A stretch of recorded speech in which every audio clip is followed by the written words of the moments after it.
Don't get upset about the fact that you're not the most important thing on the agenda, but you can make such a phenomenal difference to the business. You can make people who join feel like they've won the lottery. Today we've got Chris Clark, former Global Head of Marketing at HSBC, now Deputy Chair of Aviva Insurance. The great successes you have are things that are very precious to you, and you should be proud of them, and you should put your gold medals in the bottom drawer of your desk and take them out and have a look at them every now and again. Because actually, at the end of the day, you will have done some things that have transformed businesses. Being proud of what you do, but not being arrogant.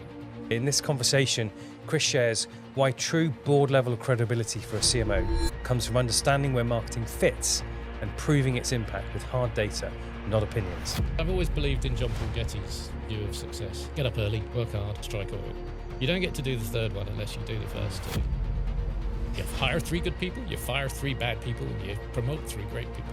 Navigating through moments, embracing serendipity, and learning that resilience and pattern recognition matter as much as strategy. Buckle up for another great episode. Chris, fabulous to have you on the show with us. Thank you. Yeah, lovely to have you here. And it's a bit of a sort of an ex-HSBC loving thing going on here. Indeed. We've all done our time there. What, stripes, scars? I don't know. What else All could of it the be? above. Tattooed red hexagons mostly. But that's the one. Let's cut ourselves and see what comes out. Anyway. Exactly. Great to have you with us. And we're going to get into all sorts of areas. But I mean, what characterises you? You've been an incredibly successful marketer and now incredibly successful at a board level. So if I take that together, what's your perspective on what really differentiates the modern board-ready CMO, board-credible CMO? I think obviously it's the nature of the business that you're part of and how marketing is seen. And I think many occasions when I hired quite capable marketeers from packaged goods organisations and they had been used to running the organisation, I think obviously that's not the case in things like financial services. If you don't let the risk guys and the money men do their thing, you ain't got a business. And so I think understanding where marketing fits in a business model and then starting to understand what accountability looks like. Those are the first 2 really basic things. Don't get upset about the fact that you're not the most important thing on the agenda, because you're not in a place like HSBC. But you can make such a phenomenal difference to the business, and you can make people within the business feel proud. You can make people who join feel like they've won the lottery. And I think it is some of those kinds of things that, you've got to understand and be kind of comfortable with. So as I said, if you work for Procter & Gamble, you run the joint. You just do. Simple fact of life. Work for HSBC? Not so much. And I think that's probably right. So firstly, start by understanding where you sit in that kind of order. Get used to it, and it's going to be fine. It's not a problem. Yeah. I just, on that point about pride, I mean, I don't know how many tens of thousands HSBC were, but from your position of really trying to make sure that everything points towards the customer, what's the Chris playbook on invoking pride? I think one of the things that I was probably very fortunate to have, which we tried very hard to replicate in lots of different places, was First Direct. First Direct was the business that understood customers better than anything else. We've seen neobanks come and go. We've had waves of second kind of players. And First Direct has continued to be probably one of the best rated customer service businesses in the world, let alone this country. And we learned a lot from it. And we learned a lot about the softer side of customer experience, because actually today's obsessions are all around digitizing everything and getting people to use chatbots and all this kind of stuff, which is perfectly good if it's very simple transactional stuff. But when it comes to something that's a bit more difficult, when it comes to something that requires a human being, First Direct is just a fantastic example of how to get that stuff right. One of the things that I just, this is a slight aside, but one of the things I remember just trying to understand the culture, going up to Leeds a few times, just trying to get under the skin of this thing. And there was a bunch of carpet. So what you've got is grey carpet, I think, if I get this right. Grey carpet is where all the call centre people are, and you can't walk on the grey carpet because you can see enough of the screen. You can't really go, what you don't want is bods walking around picking up bits of information about people's bank accounts. And what there is then a blue carpet, which is where you're allowed to walk. So if you need to go to the loo, you walk on the blue carpet all the way around the outside of the call centre banks and, because everybody's in this massive open plan office. And in the middle of the blue carpet is a hopscotch pitch that's made into the carpet, woven into the carpet. And imagine what it's like if you're in a dull kind of organization that does banking and someone offers you the chance to go hippity hoppity, hippity hoppity, hippity hoppity on your way back to your desk. It changes your entire stance as to when you sit back down. And it's those daft things sometimes that I've always sort of thought to myself, those little nuggets. I remember saying to people, who put hopscotch pitches in? They all went, don't know. Good though, aren't they? And it's that kind of stuff. So I think for me, starting to understand some of the sort of softer side of what it takes to convince human beings to do things. And then I have a worry, which I will put on the table. I have a tiny worry, which is that we missell people things. They can buy it so easily, but they don't need it. I did this a little while ago when I thought to myself, oh, travel insurance. Apparently, I've got 2 travel insurance policies, which I didn't even know about, one of which is baked into a bank account I have from HSBC, and another one which was in my First Direct bank account. And it was like, well, I've already got 2. And if I'd bought one, I didn't need it. But guess what? 3 clicks of a mouse later on the Aviva website, I could have had myself a travel insurance policy. And I didn't need it, and I didn't know. And so misbuying when it comes to these things. And when you look at vulnerable customers, which has been a challenging area for lots of businesses, when you start to look at, you know, more elderly kind of consumers, you look at folks who are having perhaps a terrible, terrible thing happening in their lives, like a bereavement. All of those things create vulnerability. And, you know, the bad guys exploit a lot of that. And I think we've got to be careful. So, Chris, you're talking to, and in fact, the word that's come up the most as we describe it is the word customer. And in fact, you even use the word obsession in the same sort of vein of being more customer obsessed. And that ultimately, for us as marketers, is the role of why we exist, to try and be the champion of that customer.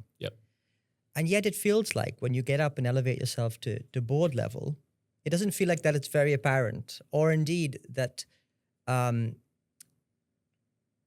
we struggle to have legitimacy over owning the customer.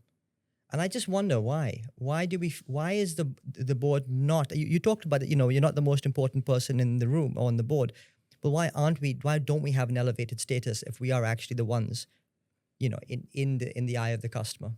I think it's where you now have the bit of power that you have. So when you're in your boardroom or you're in your exco or whatever else you're in, what's your arm wrestling kind of moment of strength? And I used to say to all the guys who work for me, you have the ultimate smart bomb. You have the customer data. You have the information. And you've got to turn that information into digestible stuff so people can understand it. And yes, of course, in a board agenda, you know, all of a sudden, you know, I'm sure we've all got stories, as many of you who are listening to this might have, you know, and then someone says, what about the customer? And everyone goes, ooh, yes, ooh, the customer, I forgot about them. And that does happen. But the point is not to be able to sort of, you know, do anything other than help your colleagues in other disciplines to bring the customer into the room.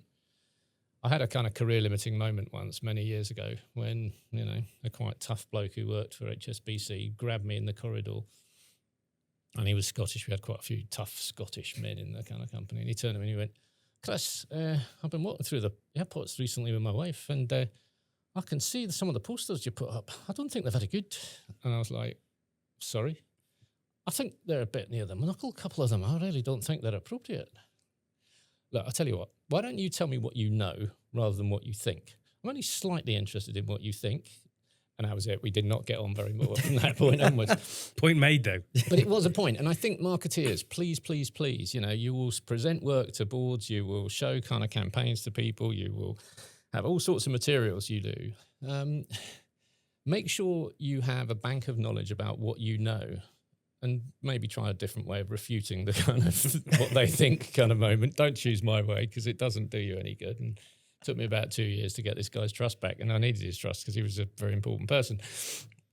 But at the end of the day, what you must do is have a battery of information that is good and hard-coded into the business, that you understand, that you can also answer, which I think is the killer question, which is why.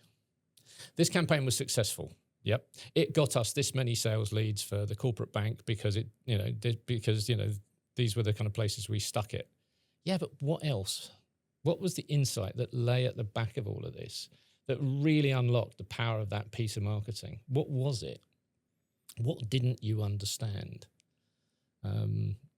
I'll sort of, I'll get into some war stories. So one of the things that happened once years ago, we had a kind of business in the United States and we needed to put some deposits on. Best way to get deposits is to put a big fat rate out there because essentially, guess what? People will go and do that. But this is 2008. So we're kind of quite digital. And so what we'd done was we'd done an online savings account, okay? So you could do this online savings account in America. Our branch footprint was pretty much the East Coast and a tiny bit of the West Coast. That was it. New York largely, and a bit of San Francisco and a bit of Los Angeles. But that's all we had branches in. So what we decided to do was we would take a stupid rate, I don't know, 7% or something, and we would offer it to 1,000 of our customers to test the customer experience. That's all we wanted to do. We wanted to get about 100 customers through the online sign-on process so that we could basically go KYC, we could do all those good things. We mailed out 1,000 mail shots to about 1,000 selected customers based on a criteria, income, all the rest of it. What do you think our response rate was? Like over 100% or something because it went viral. I don't know. You got it. Okay, there you go. It's No like one had ever seen viral before. We had a 275% response rate. Wow. We had to shut the thing down with the end of it. But essentially, it's starting to understand the kind of why question. Why did it do that? Because what then actually happened was for the first time, people could scan things and blog them, which was a sort of very new sort of, and they were putting them on how to save money kind of websites and all of this kind of stuff. And so all of a sudden we had 2,750 account, whatever it was. It was some ridiculous bloody number, 27,000. I can't remember what it was, but it was some stupid, number of accounts that we had open. So starting to understand sort of, what lies behind your success stories. And I think I would always say to marketeers, the great successes you have are things that are very precious to you, and you should be proud of them, and you should put your gold medals in the bottom drawer of your desk and take them out and have a look at them every now and again. Because actually, at the end of the day, you will have done some things that have transformed businesses. You will have done some things that have made a huge difference. You will have learned some stuff that the business will take into its kind of business model for the rest of its life. And I think that's really important. So for me, being proud of what you do, but not being arrogant. Today's program is brought to you by two fantastic organizations. First up is Studio Space, a leading on-demand marketing agency platform. Studio Space gives marketers complete control over their projects, from matching the right agency to your brief, to managing contracts and invoicing, and even tracking all of your spend data all in the one place. They take care of everything and it's totally hassle-free. They even guarantee the work. So check out Studio Space today. Our second sponsor is the Marketing Skills Trust, a charity with a mission to make marketing a better place for everyone.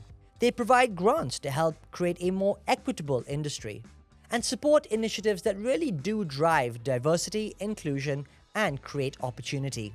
The trust has been instrumental in leveling up the marketing skills across the board. And do take a look at their website for more information. Now, let's get on with the show. Definitely a balance to be struck there. So your path that gives you the perspectives you've got, Chris, is potentially an unusual one. You were Saatchi agency side, then to HSBC, like big corporate, global head of marketing, now more into portfolio and non-exec. Join the dots. What's motivated you? What are some of the pivot points? Give us the shape of your career. Yeah, no, it's called have half a plan. Never had a whole plan in my life, so it's one of those funny things. I think really what happened was I got kind of, seduced by the advertising business. I was actually a client before that. So I was at Levi Strauss for a few years and did some sort of, we were doing some interesting marketing back then through the great BBH agency. Yeah. Nick came and chucking his rocks into a kind of laundrette and all that kind of stuff. And the guys there said, you do great in our business. Why don't you have a crack? And they gave me a couple of headhunters to ring up. And I convinced somebody to hire me in the advertising business, which was actually an agency that looked after looked after Unilever business called Lintas. And I looked after Captain Birdseye was the first thing I looked after, who was a delightful chap called John Hewer, who used to be the bloke who played it. And he'd ring me up every now and again. And sort of, he'd see the ad on telly and he'd ring up and he'd say, "Hey, Chris, hello, John Hewer here." He's a very plummy voice. "How's sales of fish fingers going?" And you'd have these weird conversations. And so you get into this sort of stuff. I love the advertising business. Got completely fascinated by brands and how brands work and why brands work. And that was kind of eventually I found myself being a kind of planner and brand strategist. And I think we were, I got transferred out to New York eventually through the sort of Saatchi network into an agency they owned at the time called Bates. So I was then sort of head of planning for Bates North America and Latin America, actually.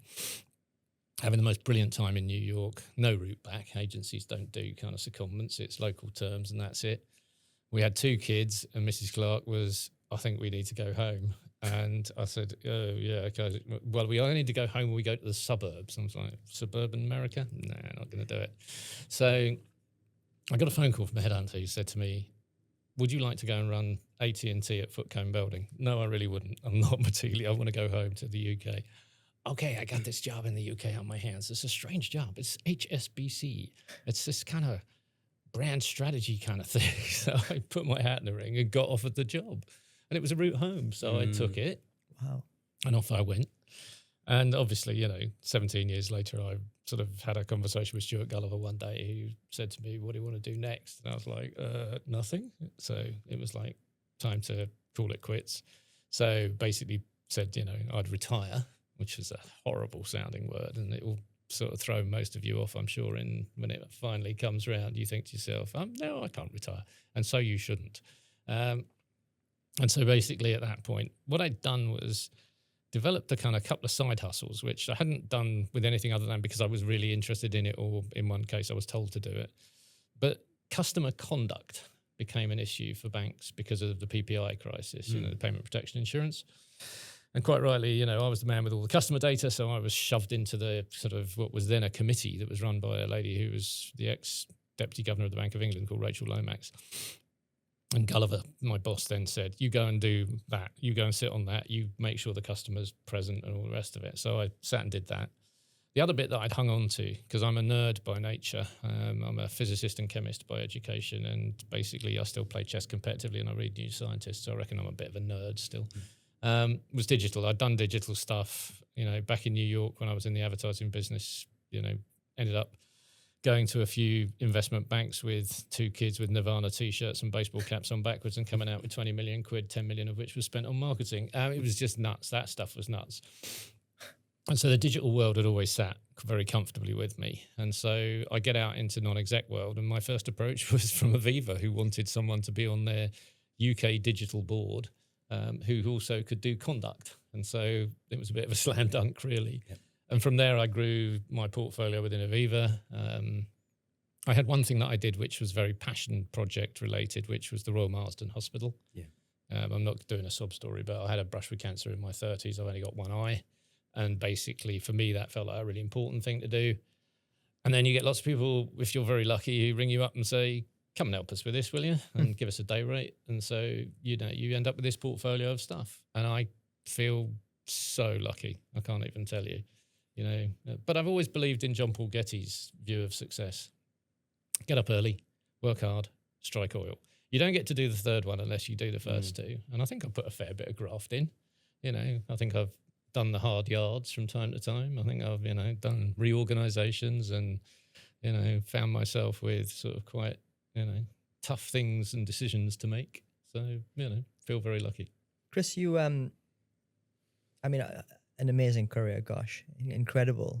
And there's so many places I could go. But the thing that fascinated me was when you said that you only had half a plan, and yet, you were able to navigate and actually make significant moves into different places and spaces. And even today, you're in a variety of different things.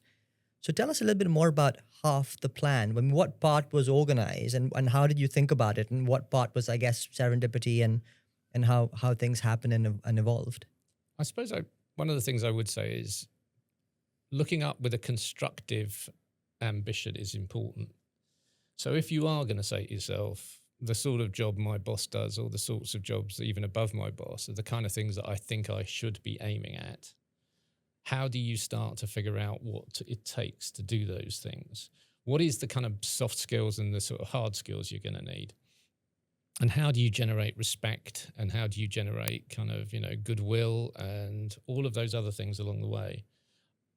I always remember going to a conference once and meeting a chap who was a very nice chap, and he was, he's working in his second language. I think he was Swiss or something. And he was very nice, and we were chatting away. And he said to me, what are you doing for your personal development? I said, well, not much really, sort of bit of this, bit of that. He said, well, I'm working very hard on being authentic. And it was like one of those moments where you think, okay, so you kind of have to try to a certain extent, but don't not be yourself. Mm-hmm. That's one of the things that I kind of thought out of that conversation. Poor guy. He was a nice man, and he wasn't, not doing him a disservice really. But that was what he actually said. So it was one of those moments where you did think, okay. But I do believe that actually at the end of the day, know yourself first as well. And so I kind of think I've got a decent level of self-awareness. I don't find myself wandering around trying to figure out why something went horribly wrong. I tend to know why. I tend to know that chap in the corridor who was Scottish, why he now doesn't like me very much, but I made my point and that was it. And sometimes I think it's, starting to understand the difficult stuff. Most people believe their careers are built on the kind of, the gold medals, and you need those. Put them in your bottom drawer. Don't forget about them. Have a look at them from time to time. But actually, it's the tough stuff. I remember when I got full control over the whole of HSBC's marketing, which was 2010. And I think this has held me in good stead for reorganisations and for organisations that have to make some change, particularly when they were already quite complex organisations. And so when I look at the fact that Aviva have just bought Direct Line and you look at all of this sort of stuff, it's a kind of, and I remember saying to my team of people around me when we're looking at organisational structure, I sort of said, a third of what we're doing is going to be useful. A third of what we're doing, if we change it, it'll be useful. And a third of what we're doing, if we stop doing it, no one will notice. And it's the ability to sit down and look at that and be honest and say, well, I might upset that team over there because I'm going to take half of what they do in market research, which was one of the things I ended up doing, because we had what we used to call lots of strokey beard research, where people, put their hand on their chin and go, interesting, and then do nothing with it. And so we started, in the UK bank back then at HSBC, we just stopped programs. We were just like, okay, so what are you going to do if I don't do your mortgage U&A this year? Nothing. Did you use it last year? I don't think we did we? It was interesting. No, right, okay, we're stopping doing things like that. And I think that is an important maxim when you start to look at things. It's very, very kind of blunt and slightly glib, but that a third meant what I ended up doing was I cut my headcount by a third. And I basically had to reorganise the organisation to do that. And I gave back, we had a budget of 1.3 billion at the time, I gave back 300 million to a finance director. And they were astonished because marketing people don't do that, and actually it was because we were spending money on stuff that was going to make no difference. And it had been going on for years, and we had all these legacy banks we bought. But I think for me, it's the tough stuff that gets quite often the kind of credibility bit at the top of the house. Going back to the original question, we probably started this whole discussion on what gets you credibility in the boardroom. And it's not about being tough for the sake of being tough, or kind of sitting there thinking this is some weird kind of SAS rogue heroes kind of life. It's not. It's about making good decisions for businesses. Sometimes they're tough. Sometimes they kind of, require you to steel yourself to walk into a team of people of 45 in a country and say 15 of you are going to be gone by the end of the week kind of thing. Not easy. It certainly isn't. And I just wanted to kind of turn back to the career-oriented question, because where you started from was almost looking at people you admire, figuring out how you can almost emulate, and as a consequence, maybe get to where, well, maybe not emulate per se, but certainly aspire. The reason why I want to kind of get to is that we're at a moment where careers are really uncertain. Yes. And particularly in the moment where actually we're not sure what the roadmap looks like. I mean, there's so much technological change, AI, displacement, and all of those rumors that come around. And therefore, if you were almost advising someone in sort of someone in the middle of their career today, what would it look like? What were the kind of things that you would suggest in order to try and be better prepared for that future that we're on the cusp of? I'll use a driving car analogy. I think you've got to stick the headlights on full beam. You really got to try and understand and read into this stuff, and read into it, particularly when you look at all the AI stuff, everything else, read into it beyond the category you work in. So start to understand, there's a lovely bunch of guys called Hot Topics who do a bunch of different sort of things in terms of content, a lot of B2B kind of stuff. They have sort of two strands, one of marketing, one of technology. Phil Randerson, who runs it for years, has said to me, would you come and do the marketing thing? And sometimes I go and talk, and sometimes I just go and chat to people, and they always do it at the, Abbey Road studio. So it's a great sort of thing to go to. And this year I said to Phil, can I come to the technology one? And I sat there with CTOs and CIOs, and it was just fantastic to listen to the real proper first-hand sort of stuff that goes on. All of them were kind of saying, at least, that they could all spot a CV that was written by ChatGPT. They were just, and they have a kind of an understanding. So, take yourself out of, so when you've got the headlights on full beam, make sure what you're doing is looking outside of, what might be happening in your industry or in your discipline. The other thing is to then say, what do you use that's in the rearview mirror? And what has happened in the past? Because human beings are still irrational. They're still weird and do daft stuff. And they still have the capacity to be passionate with no grounds for being passionate about a brand. They have the ability to make decisions about what they purchase and what they do that actually, at the end of the day, need to be understood in the kind of cold light of day of being a human being. And so the rear view mirror, I think, tells you a lot about the human beings, and the kind of high beam tells you a lot about the landscape. And so think about it like that, because those two things, I think, will keep you much more sound than anything else. Because actually, at the end of the day, without a rear view mirror, you're going to miss a bunch of stuff. Without headlights on full beam, you're likely to hit a sort of, bollard or something else in the traffic. Good metaphor. Hold that thought. I'd forgotten the chess thing. Oh, yeah. And so how is chess a metaphor for marketing? It's not really, but it's Come quite... on, we can go there. Let's give it a whirl. Let's give it a whirl. Let's fly this one. The one thing that I think it's done for me over the years, I did have a guy who used to tutor me who was actually a grandmaster, which was very flattering. I mean, I wasn't really up to the kind of standards that he was teaching at, but it was lovely to do. My wife bought it for me as a present once. And what he did was he took a few of my games and sort of said to me, show me how you play this and show me how you do that and what you do. And he said to me, and it helped me understand this about myself. He said, your forward calculation skills are quite poor because you're old, and actually your ability to be able to continuously say, if you put your bishop there, you put your knight there, you can't do it as well as you should be able to. However, your sort of pattern recognition skills are really good. So we're going to work on those. And so actually the ability to sit back and see a landscape across a number of different areas, whether it's an HSBC where you've got a private bank, you've got an investment bank, you've got a retail bank, whether it's a kind of bunch of countries where you've got Mexico, which is different to Hong Kong, which is different to Dubai. One of the things I think I've been always quite okay at is the ability to see a picture, a pattern that emerges, something that says if, then the if. And that, I think, is probably something that comes from the discipline of having a mind that can play chess. I mean, I'm not saying I'm particularly good. I know I play for a club and stuff like that. But, so I play sort of seriously. I think the metaphor's working fine. I think so too. But anyway, so there's that pattern recognition thing and the ability to also be patient, because that's another thing that it does. You can't sit there and charge about. My chess tutor used to say to me, by move 11, you've run out of opening theory at that point. You now need to do a little thing where you check in with all of your pieces and make sure they're having a nice time. And that's the sort of thing. So you get to a point of dilemma where you go, just sit back for a minute, take your time. Might take a week. Just sit back and listen for a minute or two and watch and take your time. Because you know what? Charging about with a big arrogant kind of smile on your face and telling everybody you know better might not be quite right at this moment in time. Oh my God. I love that. And we can extend the thought around patience in so many different ways from a marketer's perspective. I mean, particularly, in fact, actually, I wonder a marketer's gripe is not that they're not patient, it's that the organization may not be. And therefore, they are then put into one side of our short-term sort of ongoings where people are constantly looking for results today from a marketer. And I guess I wondered, what's your playbook to someone who's sitting in those shoes right now? Because clearly sometimes things take a long time to ingest. There's a couple of things that I always used to do, which were sort of not so popular and sort of sometimes kind of people found it difficult. The planning cycle is a really important thing in almost every company.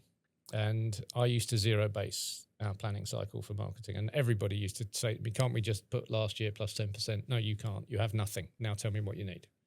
And that forced them to go and talk to the business.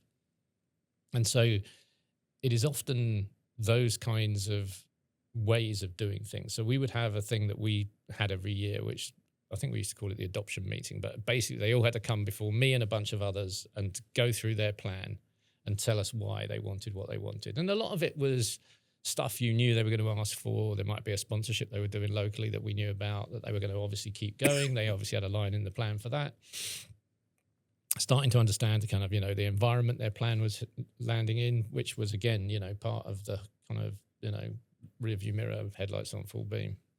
But essentially, I think that was one of the kind of things that I remember, doing that helped the kind of marketeers have then a solid base for which, when the kind of business starts biting at your heels, when the business starts saying, what's happening with this, what's happening with this, what's happening with this, you can start doing some stuff. And I remember, there are very simple little, I suppose they're sort of tricks. I mean, it's the wrong thing to sort of say. But, one of the things I used to say to guys, they'd say, the business can't afford to give us any more than this. And I would say, okay. So my view used to be, how do you start to front load that so it feels like you've got 100% for the first 6 months of the year? Because actually, you've got 2 dead months in quite a lot of developed markets in August and December, where nobody really is very interested in talking to you about a mortgage because they're either on holiday or they're waiting for Christmas to come around. So the back end of the year, you can go short on. So true. And if you can prove in that first 6 months that you can, by loading up and buying a bunch of, extra media, by putting out a bunch of new programs, you can make some assessments as to what has worked and what hasn't worked, then you can ask for some more money. And so we would often do that. So those are the sort of simple little things that you say when you've sort of got lots of people. And understand one of the things I think is important. The planning cycle is very important, but also understanding that actually at the end of the day, no plan withstands first contact with the enemy. You put a plan out in the marketplace, it changes straight away, and it should. And your ability to make that plan work, your ability to make that plan sort of, be flexible, start kind of, looking at what kind of extra things you should be doing, looking at competitive activity, all of that stuff. You don't get to January 1 having had your plan signed off and just get on with it for the rest of the year. You just don't. And so I think those were the kind of things where, when you started looking at accountability, if you like, and the pace that the business wants you to move at, if you employ a few of those kind of principles, you can often move at a pace that says to the business, when are you going to catch me up? Because actually you haven't got a good, decent enough product over here. We did it with the world's local bank when I was at HSBC. One of the things that we felt was the business had not kept up with us. We did all the airport stuff, and this would have been 2005 or something, 2006 maybe. Just before the financial crisis, probably. But essentially what we were saying was, you haven't given us any product. You've got all your trade settlement stuff, you've got all your sort of corporate banking things, but the retail bank has nothing. Yep. And they put together this thing called World Selection, which was a managed fund. And it was lovely because they used a bit of creativity, and I'm sure some of the marketing people got involved in it. But essentially, it was a fund that started being managed by the UK in the morning. By about 4 o'clock in the afternoon, they handed it to New York. And by 4 o'clock in the afternoon in New York, they handed it to Hong Kong. Wow. And then they handed it back to the UK. So the sun never set on this particular fund, and it was constantly managed over that period of time. And it performed quite well. It was a multi-asset kind of class fund. All of a sudden, we had a product that looked like something from the world's local bank. And that was the kind of important bit where we were able to say to the business, can you keep up? Can you keep up? And I think for marketing people, kind of try and make sure what you're doing is pace setting. Yeah. Because pace setting is a very important part of the business rhythm that you're probably part of. And it does take people longer to produce products than it does for you to change what you do.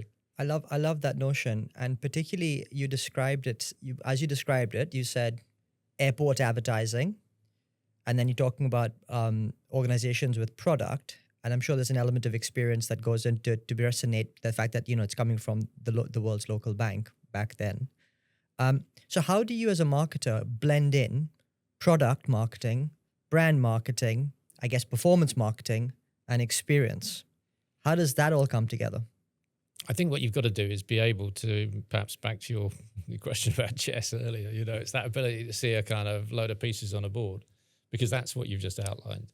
And actually, I think starting to understand particularly the discipline around customer experience. We had a nice guy who worked with us who came across a sort of way he wanted to describe the processes we went through. And it was what we called it 3 journeys, and it was what we called the journey to choose, the journey to buy, and the journey to use. And the journey to choose was where brand and things like performance marketing and all that stuff sat. So actually, are you already predisposed in the category of wealth management?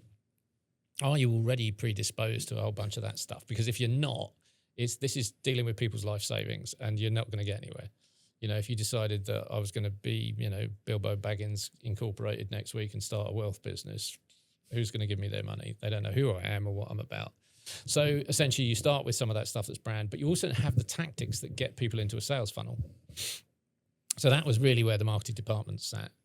The journey to buy is the process by which you go from, I've decided it's going to be HSBC World Selection, which I talked about a second ago, and how difficult is it going to be for me to get from I'm not a customer to I'm now a customer? And therefore, kind of how did that work?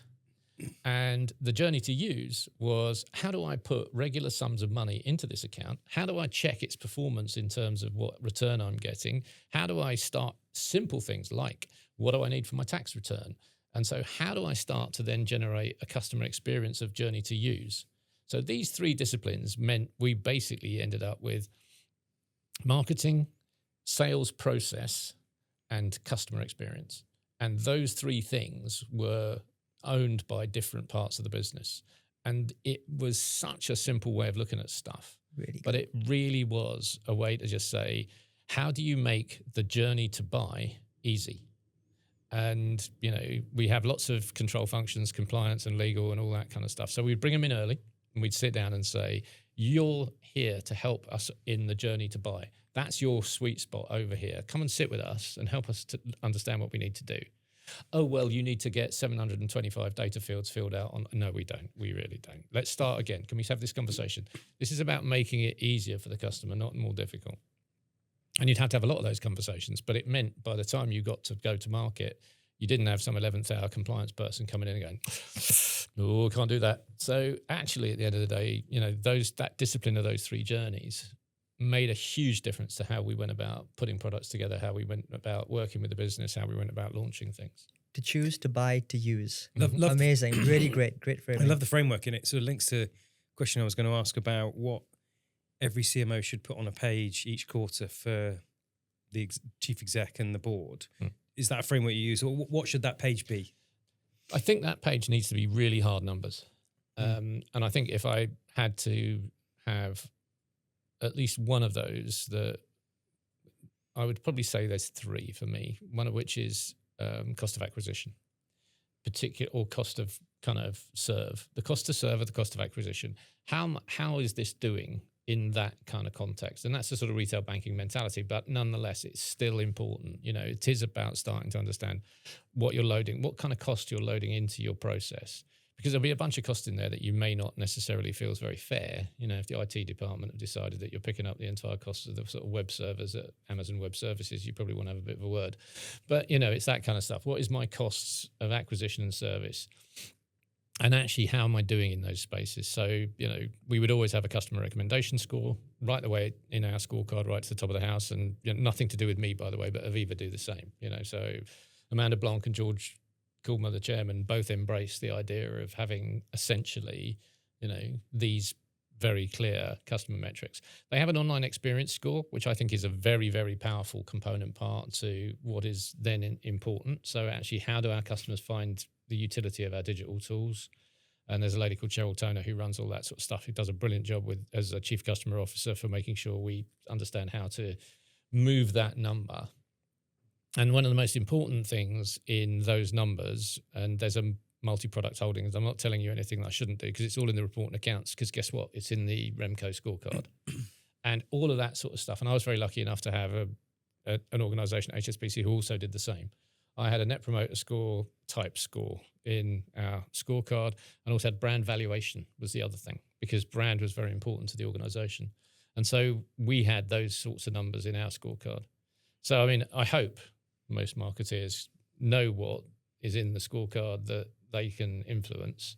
But essentially, for me, some of those customer numbers and some of the kind of ideas of cost of acquisition, for instance, and, ultimately you can stick your hand up and say the revenue growth was down to us, but it's going to be down to a whole multiplicity of people. Chris, after what has been an incredible number of innings in different places and spaces, you must have had some challenges, maybe even some screw-ups.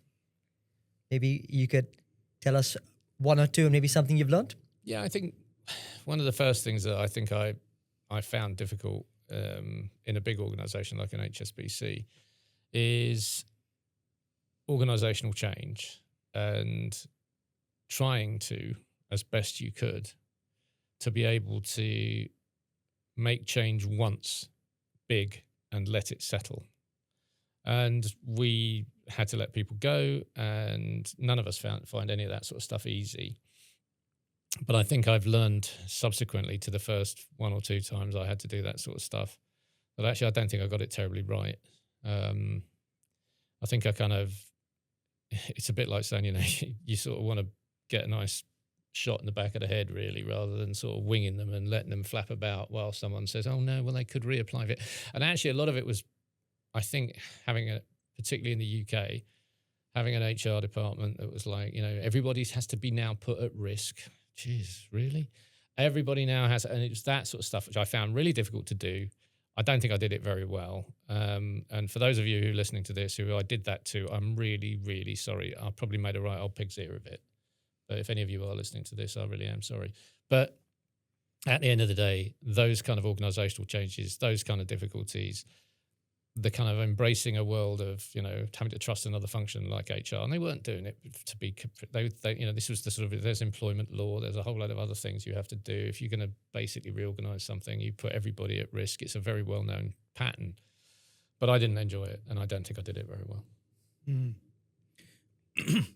Thanks for your honest reflections. Just wanted to briefly talk about mentoring. You've had, I presume, some great mentors. You've done a lot of mentoring yourself. What role has mentoring played for you at different times in your career path? I think one of the things that I spent my time doing, and all of us marketeers are cut from similar cloth, we're all very insecure and we all sit there kind of worrying about what the world thinks of us. And I had a wonderful man who was my mentor in the United States, who was called Mark Morris. And he was an ex-artillery officer from the Vietnam War, and he was tough as nails, and he was incredibly nice. And he took me under his wing, almost like a son, actually. And he's still alive, and I still correspond with him from time to time. I don't think Mark will listen to this, but if you are listening, Mark, I love you to bits, mate. But he basically taught me how to be properly tough in a corporate environment. He used to have terrible maxims that were a bit ridiculous. He's like, if you get promoted, this is what you do. You hire 3 good people, you fire 3 bad people, and you promote 3 great people. That's it. He had things like that. Mark was just sort of, but he was very, very kind of clear-eyed about how leadership works. Because I've always believed there are only 3 jobs in the entire world. There's running around doing things, there's supervising people running around doing things, and there's figuring out what needs to get done. And that's work, management, and leadership. And Mark taught me leadership. He taught me how to stand in front of a bunch of people and bring probably not good news always, but also how to be a good communicator, how to be honest and true to yourself, how to understand what it'll take you to get through the hard yards. And I think that was, one of the things that made me feel much, much more settled, confident maybe, but settled in the fact that the world of work and the world of, tough decisions is a difficult one sometimes. You're not going to please all of the people all the time, and please don't try, because it's a sort of hiding to nothing. A theme through our conversation has been about it's not always perfect. There's some tough things, some difficult things to do. What's your kind of worldview on how you balance hope and realism? I think you've got to be an optimist to be in marketing. You can't not be. You've got to think about the glass being half full, and you've got to be able to understand how to see the world as a sort of interesting and adventurous place because of all of the different ways in which human beings behave or whatever else it is. So I think for me, if you're not that way inclined, if you're a bit Cassandra-ish about the world, then good luck. You ain't going to get it very far in marketing, in my view, because it is the sort of delight of human beings who behave irrationally, who do slightly odd things, who sometimes when explained, why they've just done certain things. If you'll permit me, let me tell you one more story about a kind of the most killer customer insight I ever had. Working in America, in the sort of planning function of the Bates agency in New York, and one of our clients was Pfizer. And America has prescription drugs advertising. You know, you can go and sort of, you know, if you've ever been over there on holiday, I'm sure you've seen the ads that have, you know, enormously long, long list of sort of long list of side effects. You know, so you could have everything from sort of, you know, your left ear will fall off to, you know, all that kind of stuff. And so basically, we were working with Pfizer on Lipitor, which was a statin, you know, controlled cholesterol. And I had this fantastic lady called Janice who worked for me, and she'd gone off to do focus groups on the West Coast about this, and we were going to be fourth into the market. We were late, and you know that's Pfizer's had gone through their FDA process. The others in the market had all gone with the same insight, which was, you know, don't die, see your grandchildren, all this kind of stuff, as you might imagine. She came back, and she sat down and she went, "Okay, here's the thing. I've got it. I have found what we need. I've just spent 2 weeks in focus groups with what was the baby boomer generation guys aged somewhere between 45 and 55. It's an asymptomatic disorder. No one feels ill. They have absolutely no kind of reasons to do anything other than they had a blood test when they did their medical. They all know what their golf handicap is. They all know what they can bench press. They all know the value of their 401k. They all know the brake horsepower of their car. And they all know their cholesterol number. We're going to be number one at lower numbers. We're going to be for winners. We're not going to be for people who are close to death. We are going to be people who are going to get a better score than when they walked into their general physician last week to when they walk in next week. We're going to be the winners." And we were market leader inside 6 months. And it was just, and you think, wow. What, you talk to these guys and say, do you want to die? Or you talk to these guys and go, do you want to win? Here's how to win this game. And that's all it was. And it was one of those moments where you just thought, you know, it's. I'm a big fan of Rory Sutherland, so it's kind of one of those where, you know, he has a fantastic body of work. So if anyone wants to just goof off and disappear down wormholes of marketing, go and disappear down Rory's. He speaks so much sense. He did one on electric cars the other day, which I thought was absolutely brilliant. But, you know, people like that, I think, you know, go and find some time when, you know, goofing off at certain points is allowed, and you can go and disappear down those wormholes. But for me, starting to understand how something like that, when Janice came back, there were 6 of us in a room, she did a debrief, and that was her debrief. It took her 5 minutes to debrief us all, and that was it. And the creative guy just went, done. And they all walked out the room. We were literally 2-hour meeting where Janice was going to go through all of this. That was it. It took 10 minutes, and they all walked out and went, we now know what to do. Bye. Oh, what an aha moment, right? It must feel amazing when you're sitting in that space. Chris, what a fascinating conversation. It's been amazing. Maybe just to end with one last question, and perhaps this is a little bit of advice to anyone listening in here today. So what would you say is the most underrated capability that marketers should cultivate this year? I used to say to everybody, a great day in marketing, you can't beat it. And a bad day in marketing is still better than a great day in compliance. You have a license to have some fun. Enjoy this. It's brilliant. You are so lucky. You get paid to do this, and enjoy it, and hopefully you get paid well. But honestly, it's the best fun, and just enjoy it, because you know what? One day you might have to go and do something else, and good luck with that. If it comes around and it's something you really want to do, who knows, you might become a teacher, or you might become a doctor or something else, which would be great too. But honestly, marketing, great day in marketing, can't beat it. Bad day in marketing is still better than a great day in compliance. Love it. Thank you, Chris. It's been amazing. Thank you, guys.